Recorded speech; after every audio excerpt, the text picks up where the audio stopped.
महासमर एक, लेखक नरेंद्र कोहली। बंधन। ये असंभव था। घटना से पूर्व तो इसकी कल्पना ही नहीं की जा सकती थी। घटित हो जाने के बाद भी देवव्रत को इसका विश्वास नहीं हो रहा था। ऐसा संभव कैसे था? असंभव, असंभव। मन ही मन देवव्रत ने अनेक बार दोहराया, पर राजा शांतनु का रथ जा चुका था। यही सत्य था। हस्तिनापुर का नगर द्वार वर्धमान नववधु के समान सजाया गया था।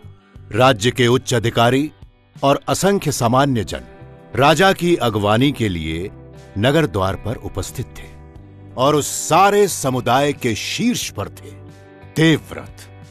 देवव्रत अधिकारी नहीं, प्रजा नहीं, पुत्र थे। शांतनु के एकमात्र पुत्र। और रुकना तो दूर, राजा का रथ तनिक धीमा भी नहीं हुआ। राजा ने चलते हुए रथ में से भी खड़े होकर अधिकारियों और प्रजा का अभिवादन स्वीकार करने का कष्ट नहीं किया। किसी ने राजा की एक झलक भी नहीं देखी। रथ का कोई गवाक्ष नहीं खुला, कोई यवनिका नहीं हिली। अहंकार, प्रजा की इतनी उपेक्षा। यही अहंकार राजवंशों को खा जाता है। प्रजा और अधिकारियों को भूल भी जाएं तो देवव्रत तो पुत्र हैं।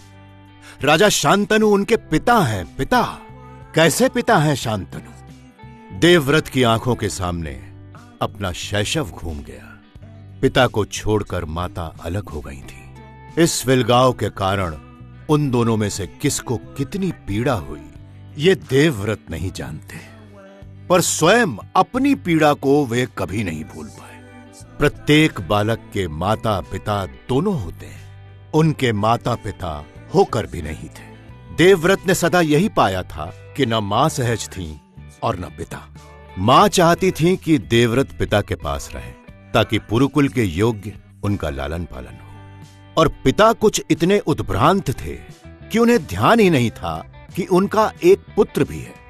पत्नी से वंचित होने की पीड़ा इतनी प्रबल थी कि उन्होंने कभी सोचा ही नहीं कि अपने एकमात्र पुत्र को वे कितना वंचित कर रहे हैं। देवव्रत का शैशव, बाल्यावस्था, किशोरावस्था, तरुणाई, वय के ये सारे खंड विभिन्न ऋषियों के साथ उनके आश्रमों के कठोर अनुशासन में कट गए। तपस्वी गुरुओं के कठोर अनुशासन से निबद्ध कर्तव्य मिश्रित स्नेह उन्हें बहुत मिला, किंतु माता पिता का सर्व क्षमाशील वात्सल्य। और तभी से देवव्रत के मन में परिवार, समाज और संसार को लेकर अनेक प्रश्न उठते रहे हैं। परिवार क्या है? पति पत्नी का परस्पर आकर्षण एक दूसरे को सम्मान और स्वतंत्रता देने में है, या अपने सुख के लिए अन्य प्राणी को अपनी इच्छाओं का दास बना लेने में? यदि दूसरे पक्ष के सुख के लिए स्वयं को खपा देना परिवार का आधार है, तो दूसरे पक्ष की कामना ही क्यों होती है? स्त्री पुरुष विवाह क्यों करते हैं? अपनी रिक्ति को भरने के लिए, या दूसरे पक्ष के अभावों को दूर करने के लिए, या परस्पर एक दूसरे का सहारा बन अपनी अपनी अपूर्णता को पूर्णता में बदलने के लिए? वात्सल्य क्या है? व्यक्ति संतान अपने सुख के लिए चाहता है। क्या संतान वो खिलौना नहीं है जिसे बालक अपने खेलने के लिए मांगता है? बालक को खिलौने का सुख कभी अभीष्ट नहीं हुआ। माता पिता संतान के लिए स्वयं को नहीं तपाते। वे तपते हैं तो अपने अभावों से तपते हैं। खिलौना टूट जाए तो बच्चा इसलिए नहीं रोता कि खिलौने को टूटकर कष्ट हुआ होगा। वो तो इसलिए रोता है कि उसकी संपत्ति नष्ट हो गई है। जिससे खेलकर उसे सुख मिलता था, वो आधार नष्ट हो गया है। देवव्रत के मन में प्रश्नों के हथौड़े चलते ही रहते हैं। संतान सुख, वात्सल्य सुख, सुख है क्या? अपनी सुविधा को सुख मानते हैं, या अपने अहंकार की पुष्टि को, या मन की अनुकूलता को? देवव्रत अपने मन की प्रतिकूलता को बहुत जल्दी अनुकूलता में बदल लेते हैं। किंतु बात देवव्रत की नहीं है, बात तो राजा शांतनु की है। माता के द्वारा पिता को सौंप दिए जाने के पश्चात से राजा शांतनु उनकी ओर से कुछ उन्मुख हुए थे। देवव्रत को लगने लगा था कि वात्सल्य के कुछ छींटे उन पर भी पड़े थे। गृहस्थी के सुख की कुछ कल्पना उनके मन में भी जागने लगी थी। परिजनों के संबंधों को सामाजिक आवश्यकता और कर्तव्य से हटकर भावात्मक स्तर पर वे भी देखने लगे थे। पर ऐसे ही समय में पिता की ओर से ये उपेक्षा, देवव्रत के हाथ पिता के स्पर्श के लिए उठे के उठे ही रह गए। पिता का रथ रुका ही नहीं। देवव्रत का मन क्षुब्ध होकर जैसे उन पर धिक्कार बरसाने लगा था। वे किसी से कोई अपेक्षा करते ही क्यों हैं? वे अपने भीतर ही संपूर्णता क्यों नहीं खोज लेते? क्या आवश्यकता है उन्हें किसी के प्यार की? पिता ने प्यार से सिर पर हाथ फेरा तो क्या, और नहीं फेरा तो क्या? ये अपेक्षाएं ही तो अंततः निराशा को जन्म देती हैं, और निराशा दुख का कारण बनती है। दुख से बचना है तो अपेक्षाओं से बचना होगा। उनका मन एक बार सदा के लिए क्यों नहीं मान लेता कि जीवन मात्र एक कठोर कर्तव्य है जिसका निर्वाह करना ही पड़ता है। ये स्नेह, प्यार, वात्सल्य, ये सब तो समयानुसार ओढ़े गए छल छद्म मात्र है, जो दूसरों को भी धोखा देते हैं और स्वयं अपने लिए भी छलों का प्रासाद खड़ा कर देते हैं।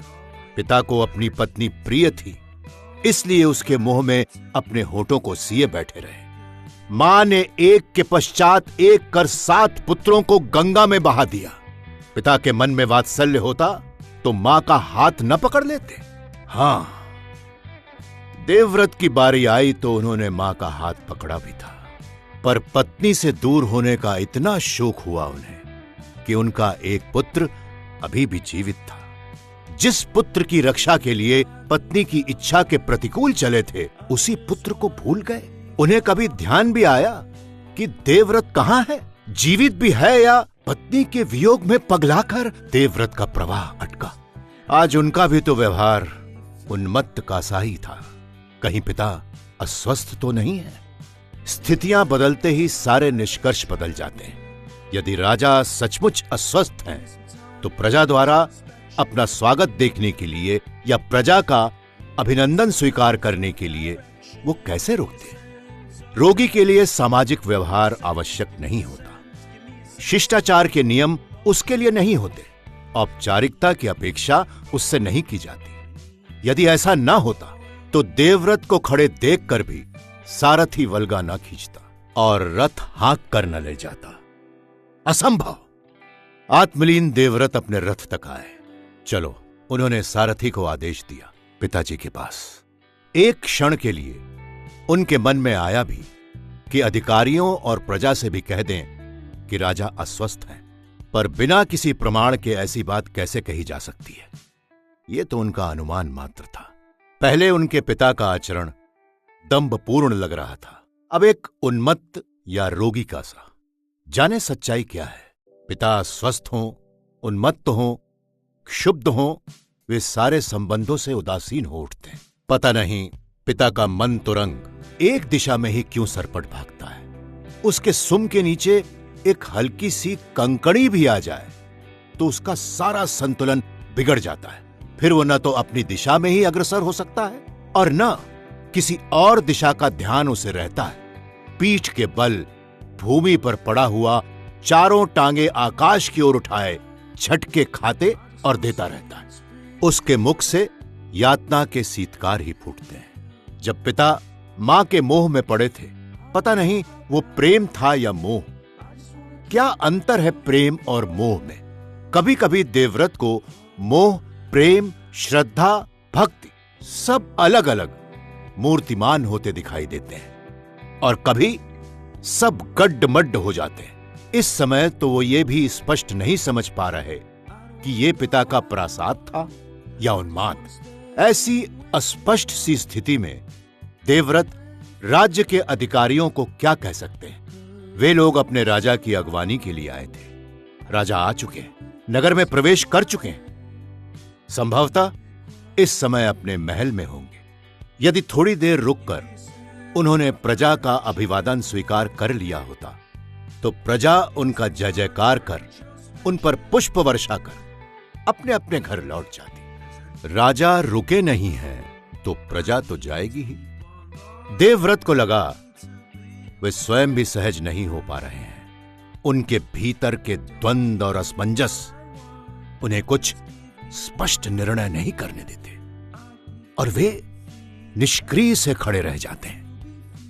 उनकी निष्क्रियता के भी तो अनेक अर्थ लगाए जा सकते हैं। संभव है कि इस समय उनके इस प्रकार चुपचाप चले जाने के विषय में भी पीछे टीका टिप्पणी हो रही हो। लोग राजा शांतनु के आचरण के स्थान पर उन्हीं के आचरण की समीक्षा कर रहे हो। पर अब देवव्रत लौट नहीं सकते थे। उनका रथ काफी आगे बढ़ाया था।